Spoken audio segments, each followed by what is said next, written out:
రెండవ రాజుల గ్రంథము 5వ అధ్యాయము 10వ వచనాన్ని అందరం కలిసి చదువుకుందాం. ఆరంభిద్దాం. ఎలీషా, నీవు యోర్దాను నదికి పోయి 7 మార్లు స్నానము చేయుము, నీ ఒళ్ళు మరల బాగయి నీవు శుద్ధుడవద్దువని అతనితో చెప్పుటకు ఒక దూతను పంపెను. ప్రియులరా, ఇక్కడ ఒక మాట మనం చదువుతున్నాం. ఎంత చక్కగా ఉంది మాట చూడండి. ఈ సందర్భం మనకు బాగా తెలిసిన మాటే. ఎవరన్నారు, ఎవరితో అన్నారు కూడా మనకి తెలుసు. ఎవరన్నారు ఈ మాట? ఎలీషా అని ఒక ప్రవక్త. ఎవరు? ప్రవక్త పలికిన మాట. ఏమని మాట ఇచ్చాడు? నీవు యోర్దాను నదికి పోయి 7 మారులు స్నానము చేయుము, నీకు దేహశుద్ధి కలుగును అన్నాడు. ఏమిటది? ఒళ్ళు బాగవుద్ది అన్నాడు. ఒళ్ళు క్లియర్గా అన్నాడు ఈ మాట కదా. నీ ఒళ్ళు బాగవుతుంది అన్నాడు. 14వ వచనం చూద్దాం. దైవజనుడు చెప్పినట్లు ఏం చేసినాడు ఆయన? దైవజనుడు చెప్పిన మాట వినకపోతే, ఈ దైవజనుడు చెప్తే నాకు ఎవరు చెప్తే, చెప్పిన మాట వినకపోతే, చెప్పిన మాట చెవిలి పెట్టకపోతే, చెప్పిన ప్రకారం నడుచుకోలేకపోతే ఆయన ఎంత పెద్ద ప్రవక్త అన్న కావచ్చు, ఏం లాభం చెప్పి. మొట్టమొదటి ఏం చేసినాడు? ఎవరైనా గారు సిరియా సైన్యాధిపతి అయిన నయమాను మొదట ఏమన్నాడు? నదులు మాకులేవా అన్నాడు. ఏమన్నాడు? పెడ చెవిలే పెట్టాడు. మొదట వెళ్ళిపోతూ ఉన్నాడు, రథం రౌద్రుడై వెళ్ళిపోతూ ఉన్నాడు. మనకు బాగా తెలిసిన సంగతి, ఇందులో కొత్త సంగతి ఏం లేదు. రౌద్రుడై వెళుతుంటే ఆ రథం మీద ఉన్న పనివాడు అన్నాడు, అయ్యా 1000 గొర్రెలు బలియమంటే ఇస్తావు, 100 ఎడ్లు బలియమంటే ఇస్తావు, అసలు ఏది చేయమన్నా స్నానం చేయమని చేయడానికి నీకేమైందా? ఈ చిన్న మాట కదా ఆయన చెప్పింది. అన్న నా బాధ అది కాదు, ఆయన రాలేదు, ఆయన నా దేహం మీద చేయబెట్టి ప్రార్థన చేయలేదు, ఆ కోపంలో నేనున్నా, స్నానం చేయడానికి ఏమైంది, మరి చేయరాదు అన్నాడు.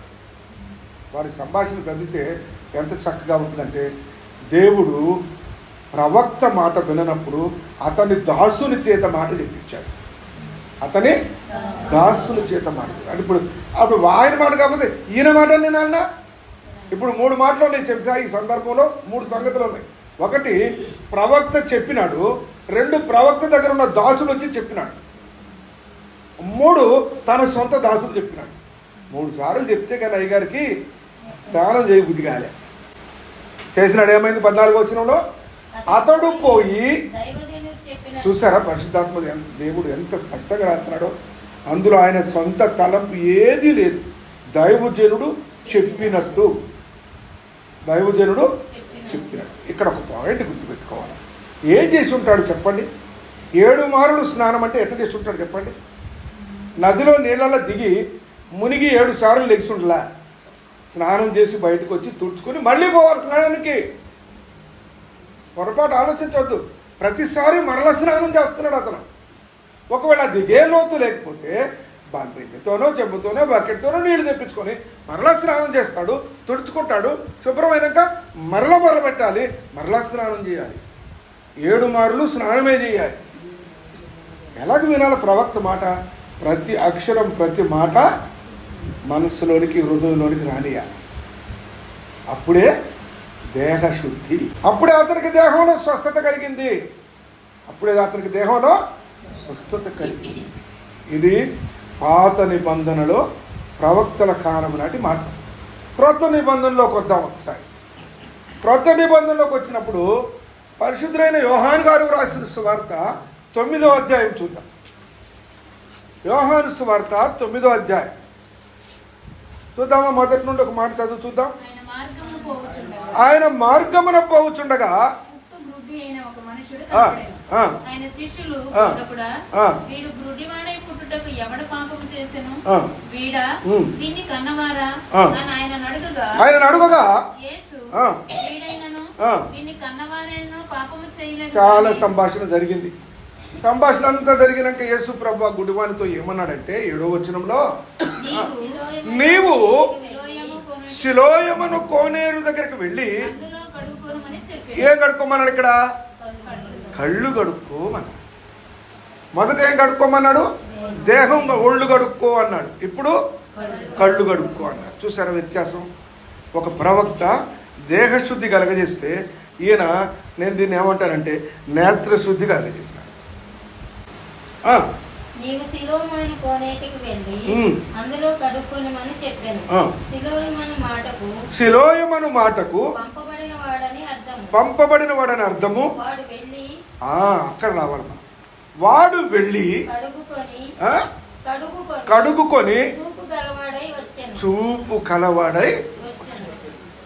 ఇప్పుడు నయమాన్ అనే వ్యక్తికి జీవితంలో బ్రతికుండగానే కొంత సమయం, కొంత వయసు తర్వాత వచ్చిన జబ్బు తగ్గింది. కానీ ఇక్కడ పుట్టుకతోనే గుడ్డివాడు.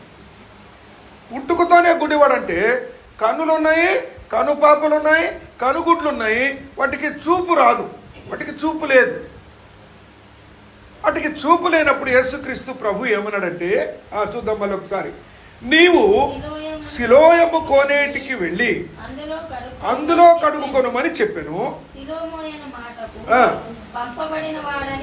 అర్థము. వాడు వెళ్ళి వచ్చాను. ఇక్కడ మొట్టమొదటి సంఘటనలో మనకి ఏం కనబడుతుందంటే, ప్రవక్త తన పనివాణిని పంపాడు. ప్రవక్త మాట తన పనివాని చేత కొంచిపోయినాడు. ఆ తదుపరి ఆ యొక్క నయమాన్ గారి దాసుడు, స్నానం చేయవయ్యా, ఎందుకు అంత పెద్ద ఆయన చెప్పినప్పుడు చేయలేదు అని అడిగినాడు. స్నానం చేశాడు. ఇక్కడ ఒక మాట ఉంది చూడండి. ఇప్పుడు చదివిన వచనానికి ముందు మాట చూద్దాం. ఆయన నేల మీద ఉమ్మి వేసి బురద చేసి బురద పూసి. ఇప్పుడు ఇక్కడ ఏం చేస్తున్నాడండి యేసు ప్రభు? అయ్యా నీ కళ్ళు మంచిగా అయితే మృతి బాగానే ఉండేది, లేదా నీ కళ్ళు బాగా అయితే కడుక్కో అంటే అయిపోయేది. ఏం చేసినాడంటే, చూస్తా ఉన్నారు జన సమూహం అంతా నిలబడి ఉన్నారు. అందరూ నిలబడి ఉండగా అన్నాడు, మొట్టమొదటి ఏం చేసినాడు? కింద నేల మీద ఉమ్మి వేసి బురద చేసి. ఒంటి కడుక్కోమంటే కడుక్కోలేడు, ఆడికి తెలియదు. ఎందుకంటే వాడు పుట్టుకతోనే గుడ్డివాడు, వాడికి ఏమీ తెలియదు. వాడికి నేత్రాల మీద ఎప్పుడైతే ఆ మట్టి రాసినాడో వాడికి ఒక రకమైన అసౌకర్యం. ఇప్పుడు పోయి శుభ్రం కడుక్కోరా అన్నాడు, అంతే. ఇప్పుడు పోయి నీటి కడుక్కో, కళ్ళు శుభ్రం కడుక్కోమన్నాడు. కడుక్కోగానే అతడు శుద్ధుడైనాడు. ఇప్పుడు కళ్ళు తెరవబడ్డాయి, అప్పుడు ఒళ్ళు స్వస్థపరచబడ్డాయి. అపోస్తుల కార్యములకు వెళ్దాం.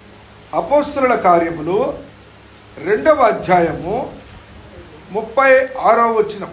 మీరు సిలువ వేసిన ఈ యేసునే దేవుడు ప్రభువుగాను క్రీస్తుగాను నియమించెను.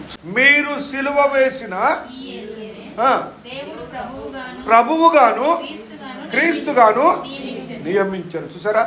మీరు ఏదో ఆయన కళ్ళు బాగు చేసే డాక్టర్ అనుకున్నారు ఇప్పుడు దాకా మీరు. అవన్నది సమరయ స్త్రీ అన్నది, అయ్యా నువ్వు ప్రవక్తవా అన్నది. ప్రవక్త ఏం చేస్తాడో మనం చదివాం. నువ్వు మెస్సయ్యవా అన్నది, మెస్సయ్య ఏం చేస్తాడో చదివాం. ఇప్పుడు అపోస్తుల ద్వారా ఏం చేస్తున్నాడో చదువుతున్నాం. ఇక్కడ మనం ఇప్పుడు అపోస్తుల కాలంలో ఉన్నాం. అందుకని మన తరం వాళ్ళం ఏం కడుక్కోవాలా, ఏం శుద్ధి కలిగి ఉండాలి చూద్దాం. ఇక్కడ చదవమ్మా. ఇశ్రాయేలు వంశమంతయు రూఢిగా తెలుసుకొనవలెనని చెప్పెను. వారు ఈ మాట విని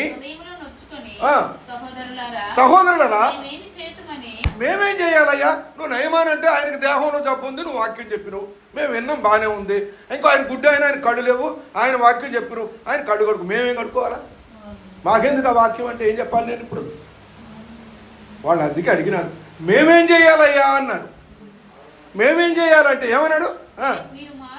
మీరు హృదయాలు కడుక్కోవాలా. మీరేం కడుక్కోవాలా? హృదయాలు కడుక్కోవాలి. మీకు ఇప్పుడు అద్భుతాలు అవసరంలే, ఆశ్చర్య కార్యాలు అవసరంలే, యేసు ప్రభు రాక్కర్లే, ప్రవక్తలు రావక్కర్లే, ప్రవచనాలు అక్కర్లే. దేహశుద్ధి నేత్రశుద్ధి కాదు, ఇప్పుడు హృదయ శుద్ధి కలగాలి. హృదయ శుద్ధి గలవారు ధన్యులు, వారు దేవుని చూచెదరు. అపోస్తలులను అడిగినారు, అయ్యా మరి ఏంటి యేసు ప్రభుని సిలువేసినారా? యేసు ప్రభు అంటే ఎవరనుకొని సిలువేసినారా అని అడిగాడు. అడిగితే భయపడ్డారు. అయ్యా మరి ఇప్పుడు మేమేం చేయాలా? జరిగింది ఏదో జరిగిపోయింది, ఇప్పుడు మేము ఏం చేయాలా? ఆయన ఉంటే మాకు కళ్ళు బాగు చేసేవాడే, ప్రవక్త ఉంటే మాకు ఒళ్ళు బాగు చేసేవాడే, మరి ఇప్పుడు మీరేం చేయడానికి వచ్చినారంటే అప్పుడు ఏమంటున్నాడు చదవండి, ఇక్కడ ఏమంటది? మీరు మారు మనసు మీరు మారు మనస్సు పొంది పాప క్షమాపణ నిమిత్తము యేసుక్రీస్తు నామమున బాప్తిస్మము, అప్పుడు మీరు పరిశుద్ధాత్మను వరము పొందుతారు. ఇప్పుడు చూపు పొందుదురు, అయిపోయింది ఆ స్టేజీ. దేహంలో స్వస్థత పొందుదురు, ఆ స్టేజ్ అయిపోయింది. అనేక సార్లు ప్రభు దగ్గరికి వచ్చినాం, అయ్యా బాగోట్లేదు కొద్దిగా ప్రార్థన చేయి, అయ్యా కొద్దిగా ఒంట్లో బాగోట్లేదు ప్రార్థన చేయి, అయిపోయింది. అవన్నీ దాటి వచ్చేసినాం ముందుకి. ఎక్కడ దాకా పోతుంది మన క్రైస్తవ జీవితం? ఇంకా ఆడే ఉన్నావా? ఇంకా రోగాలు, ఇంకా స్వస్థతలు, ఇంకా అయ్యే కావాలా ఎప్పటికీ? మొదట శరీరం ఎప్పుడైతే బాగుపడదో, ఎప్పుడైతే యోర్దానులో దిగినాడో, అనగా అది బాప్తిస్వం తీసుకున్న క్రైస్తవునికి సాదృశ్యం. బాప్తిస్వం తీసుకున్న క్రైస్తవుడు ఇప్పుడేం కడుక్కోవాలంటే కళ్ళు కడుక్కోవాలి. కళ్ళు కడుక్కోవాలా, చూపు మార్చుకోవాలా. నీ కన్ను చెడ్డదైతే నీ దేహం అంతా చెడ్డదేనని. నీ కనుగు వెలుగుమయం అయితే నీ దేహము వెలుగుమయమై ఉంటుంది. ప్రభు వైపు చూడాలి కన్నులు. ప్రభు వైపు ఎప్పుడైతే కన్నులు చూస్తాయో అప్పుడు అంటున్నాడు ప్రభు, అంటున్నాడు నేను అపోస్తలులను పంపిన కదా, సిలోయం అంటేనే పంపబడిందని అర్థం.